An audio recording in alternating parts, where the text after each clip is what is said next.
आज जो है बिहार के 7वें चरण के शिक्षक भर्ती के संबंध में बीपीएससी के जो चेयरमैन है अतुल प्रसाद जी, उनकी तरफ से जो है आपके प्रेस कॉन्फ्रेंस किए गए और जो भी आपका एग्जाम से संबंधित जितना भी आपका कन्फ्यूजन था, सारा कन्फ्यूजन आपका यहाँ पर क्लियर कर दिया गया। और जो आपका सबसे बड़ा मैटर था बीएड वालों को लेकर कि बीएड वाले यहाँ पर प्राइमरी में शामिल होंगे या फिर जो है आप लोगों को यहाँ पर बाहर किया जाएगा, तो इसको लेकर भी यहाँ पर जो है आपके फाइनल चेयरमैन की तरफ से जो है आपके बोल दिए गए हैं। बाकी निगेटिव मार्किंग हर एक चीज़ को लेकर जिस तरीके से बीपीएससी के चेयरमैन अतुल प्रसाद जी का उनका रिप्लाई है, यहाँ पर जो है शॉर्टकट तरीके से जल्दी में जो है हम यहाँ पर देख लेते हैं। देखिए, जो आपका निगेटिव मार्किंग को लेकर है तो आपको थोड़ा सा विश्वास नहीं होगा। जो आपका 1/4 निगेटिव मार्किंग था बीपीएससी टीचर में, तो इसे जो है आपको समाप्त कर दिया गया है। यस, आप लोगों का जो निगेटिव मार्किंग है उसे यहाँ पर समाप्त कर दिया गया है। किसी भी प्रकार का आपके नकारात्मक मार्क्स जो है वो नहीं कटेंगे। और यहाँ पर देखिए, जितने भी अभ्यर्थी फॉर्म भरे हैं आप सभी लोग जो है पेपर देने जाएंगे, किसी को भी जो है यहाँ पर एग्जाम से जो है वंचित नहीं किया जाएगा। खास करके जो बीएड अभ्यर्थी हैं, जो आपका बीपीएससी प्राइमरी टीचर का है, तो यहाँ पर साफ साफ उनकी तरफ से बोला गया कि उस टाइम पे जब नोटिफिकेशन जारी किया गया था तो उस टाइम पे एनसीटी का अधिसूचना जो है आपका प्रभावी था। अभी जो है आपका एनसीटी का अधिसूचना सुप्रीम कोर्ट की तरफ से रद्द किया गया है, लेकिन एनसीटी की तरफ से कोई दूसरा नया अधिसूचना जो है आपका जारी नहीं किया गया। तो इसलिए जितने भी उस टाइम पे आपका एनसीटी का अधिसूचना प्रभावी था,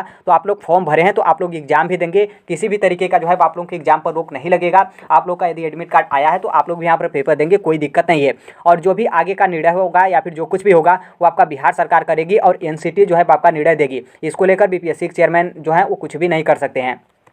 और आगे आपकी योग्यता की जांच को लेकर, जैसे मान लीजिए योग्यता की जांच का मतलब कि आप बीएड अभ्यर्थी हैं या फिर डीएलएड अभ्यर्थी हैं या फिर आपके पास पात्रता में सीटेट है या फिर बीटेट है, वो अभी जो है आपका जांचा नहीं जाएगा, बल्कि जो आपका डॉक्यूमेंट्स वेरिफिकेशन होगा उस टाइम पे जो है आपका यहाँ पर जो आपका यहाँ पर योग्यता है उसका जो है आपका क्लियरेंस किया जाएगा, जाँच जो है आपका किया जाएगा। तो अभी जो है इसको लेकर मत टेंशन रहिए, आप सभी लोग जो है पेपर दीजिए और ना ही किसी पर जो है आपका रोक लगा है, चाहे बीएड अभ्यर्थी हो या फिर जो है आप डीएलएड अभ्यर्थी हो। देखिए, बहुत सारे ऐसे अभ्यर्थी हैं, जैसे मान लीजिए आप लोग बीएड भी किए हैं और डीएलएड भी किए हैं, लेकिन जो आप लोग बीपीएससी प्राइमरी टीचर का फॉर्म है आप लोग यहाँ पर बीएड से फॉर्म भर दिए हैं, तो आप लोगों को यहाँ पर चेंज करने का भी ऑप्शन जो है मिलेगा, जो कि करेक्शन डेट नहीं आएगा, बल्कि जब आपका सिलेक्शन हो जाएगा, जो आपका डॉक्यूमेंट्स वेरिफिकेशन होता है, तो उस टाइम पे जो है आप यहाँ पर अपना कागज दिखा सकते हैं डीएलएड का। उसके सत्यापन के बाद जो है आप लोगों की नौकरी जो है मिल जाएगी। इसको लेकर बीपीएससी के चेयरमैन बहुत क्लियर अच्छे तरीके से जो है बोले हैं कि आप लोगों को चेंज करने का मौका जो है यहाँ पर दिया जाएगा, क्योंकि बहुत सारे अभ्यर्थी उनके पास डीएलएड है और बीएड भी है, लेकिन उन लोगों ने फॉर्म बीपीएससी प्राइमरी टीचर का बीएड के डॉक्यूमेंट से जो है आप लोग यहाँ पर फॉर्म भर दिए, तो आप लोग को चेंज करने का मौका जो है मिलेगा।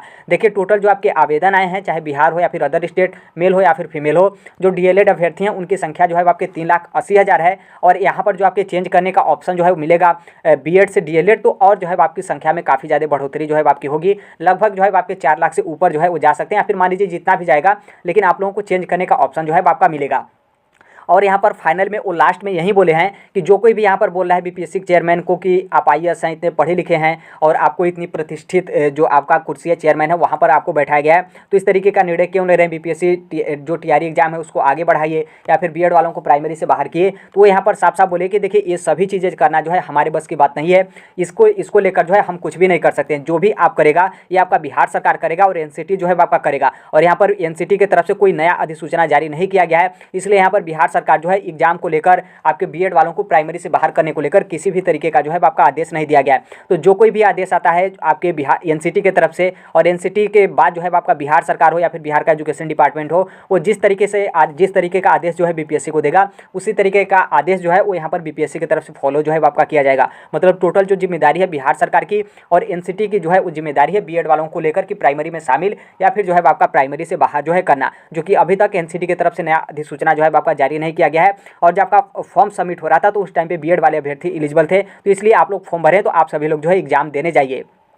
बाकी यहाँ पर लास्ट में हम बात करेंगे जो आपके पेपर को लेकर, और पेपर में भी जो बीएड अभ्यर्थी हैं उनके प्राइमरी को लेकर, मतलब बीपीएससी प्राइमरी टीचर एग्जाम को लेकर। तो देखिए, जो बीपीएससी के चेयरमैन हैं अतुल प्रसाद जी, उनकी तरफ से जिस तरीके से बोला जा रहा था, नॉर्मल सी बात है, वो जिस तरीके से बोल रहे थे और उन्होंने राजस्थान जो आपका हाई कोर्ट का मामला था उसका मामला जो है उन्होंने बीच में जो है वो सुनाया कि जो आपका 45वां शायद पॉइंट या फिर कुछ उस तरीके का था, तो उस टाइम पर बोले कि जो आपका हाई कोर्ट में मामला गया था तो उस टाइम पर बोला गया था कि बीएड अभ्यर्थियों का जो है आप लोग यहाँ पर फॉर्म जो है क्यों नहीं सबमिट किया, आप लोगों को फॉर्म जो है सबमिट करना चाहिए था। तो इसका मतलब साफ है कि जो आपका एनसीटी का ऑर्डर है बीपीएससी चेयरमैन बहुत अच्छे तरीके से क्लियर जो है पढ़े हैं, और उनके बात से यही लग रहा था कि जो बीएड अभ्यर्थी हैं आगे आने वाले समय, मतलब एग्जाम में तो कोई दिक्कत नहीं है, उसके आगे आने वाले समय में हो सकता है कि रिजल्ट आने से पहले या फिर ज्वाइनिंग के टाइम पे बीएड वाले अभ्यर्थियों को यहाँ पर बाहर जो है वापा किया जा सकता है। आप बीपीएससी चेयरमैन का आज का आपने प्रेस कॉन्फ्रेंस देखा होगा तो आपको ऐसा जो है महसूस हुआ होगा कि उनकी बातों को लेकर कि वो जो है आपके सुप्रीम कोर्ट का जो डिसीजन है उसी के साथ जो है बीपीएससी के चेयरमैन है। बाकी देखिए, यहाँ पर नॉर्मल सी बात है, देखिए भविष्यवाणी जो है आपके नहीं किए जा सकते हैं, हैं,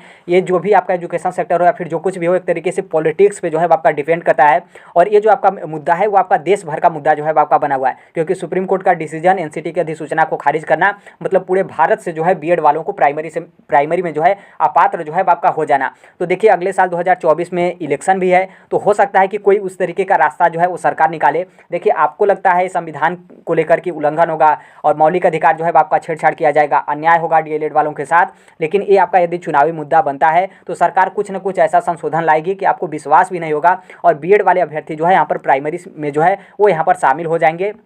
तो इसलिए मेरे कहने का मतलब यह है कि जितने भी बीएड अभ्यर्थी हैं आप लोग भी बीपीएससी प्राइमरी टीचर का एग्जाम जरूर देने जाइएगा। यदि आप लोग नहीं देने जाते हैं तो बाद में कोई इस तरीके का निर्णय आता है तो फिर आप लोग पछतावा मत करिएगा कि हमको एग्जाम दे देना चाहिए था, एग्जाम दे देते तो हमारा नौकरी लग जाता, हमारी अच्छी खासी तैयारी थी और हम अपना जो है भविष्य जो है वो सुधार कर लेते। क्योंकि इसके बाद लग नहीं रहा है कि कोई उस तरीके का वैकेंसी आने वाले समय में आपकी आएगी। या फिर बिहार की भी बात करें तो अब ये वैकेंसी फाइनल होगी तो कोई वैकेंसी आपकी नहीं आएगी। और यहाँ पर ये जो आप जजमेंट देखेंगे तो ये आपका जो आपका एनसीटी का ऑफिशियल वेबसाइट है, ऑफिशियल वेबसाइट पर आप ऊपर ही स्टार्टिंग में देखेंगे तो जो आपका सुप्रीम कोर्ट का डिसीजन हुआ है वो यहाँ पर जो है आपका उसका डॉक्यूमेंट्स जो पीडीएफ होता है वो यहाँ पर एनसीटी की वेबसाइट पर, ऑफिशियल वेबसाइट पर, जो कि आपका सबसे ऊपर यहाँ पर अपलोड जो है आपका कर दिया गया है। और इसमें सबसे बड़ी बात जो आपका डेट है 28/6/2023 इसको भी जो है आपका मेंशन किया गया है। तो आप एनसीटी की ऑफिशियल वेबसाइट पर भी जाकर जो है वो देख सकते हैं। बाकी यहाँ पर बता दें कि जो बीएड वाले अभ्यर्थी हैं वो इतना टेंशन ले रहे हैं, उनको टेंशन लेना ही नहीं चाहिए। आप लोगों के पास 4-5 दिन का समय है और ये जो आपका सुनहरा मौका मिला इससे बड़ा सुनहरा मौका नहीं मिलेगा,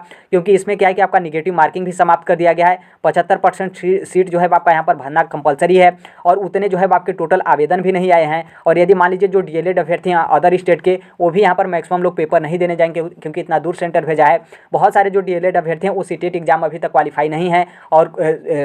सीटेट का पेपर क्वालिफाई न होने के कारण उन लोग पेपर नहीं दे पाएंगे, या फिर सीटेट का भी पेपर देंगे तो दोनों पेपर मैनेज नहीं कर पाएंगे। तो इसलिए आप लोगों के पास बहुत सुनहरा मौका मिला है, 4-5 दिन का समय है, भविष्य का सवाल है। पूरा दिन रात लगाकर जो है एक मतलब करके जो है आप लोग मेहनत करिएगा। दिन रात एक करने का मतलब ये नहीं है कि आप लोग तबियत खराब कर लीजिएगा, अच्छी खासी नींद लीजिएगा। और जो भी आपका खाना पीना है, बरसात का भी सीजन चला है, काफ़ी ज़्यादा दिक्कत होगा, आप हर एक चीज़ जो है मेंटेन करिएगा और उसके साथ बहुत अच्छे तरीके से जो है पढ़ाई करिए, क्योंकि उतना समय आपके पास नहीं बचा है जितना आप सोच रहे होंगे कि एक ही दिन में हम अपना पूरा रिवीजन जो है वो कर लेंगे। बाकी हम एक बार लास्ट में यहाँ पर जाते जाते यही बोल रहे हैं बीएड अभ्यर्थियों को कि आप लोग का तैयारी प्लस का मतलब आपकी तैयारी बहुत अच्छी खासी होगी। चाहे आप बीएड अभ्यर्थी बिहार के मूल निवासी हों या फिर अदर स्टेट के हों या फिर आप मेल हो या फिर फीमेल हो, मेरे कहने का मतलब यही है कि आप लोग पेपर देने जरूर जाइएगा, क्योंकि हो सकता है कि सरकार आगे आने वाले समय में कोई उस तरीके का संशोधन या फिर कोई उस तरीके का बदलाव लाकर बीएड वालों को प्राइमरी में शामिल कर लेती है। तब फिर आप उस टाइम पर कुछ भी नहीं कर सकते हैं और ना ही आपको यहाँ पर मौका दिया जाएगा कि जो भी बीएड वाले एग्जाम नहीं दे पाए थे आइए फिर से आप लोग एग्जाम जो है वो दे दीजिए। तो बाद में कोई दिक्कत ना हो, आपको अपने ऊपर मतलब एक तरीके से कहा जाता है कुफुत या फिर पहाड़ न गिराना, मतलब अपने पैर पे स्वयं से कुल्हाड़ी न मारना पड़े।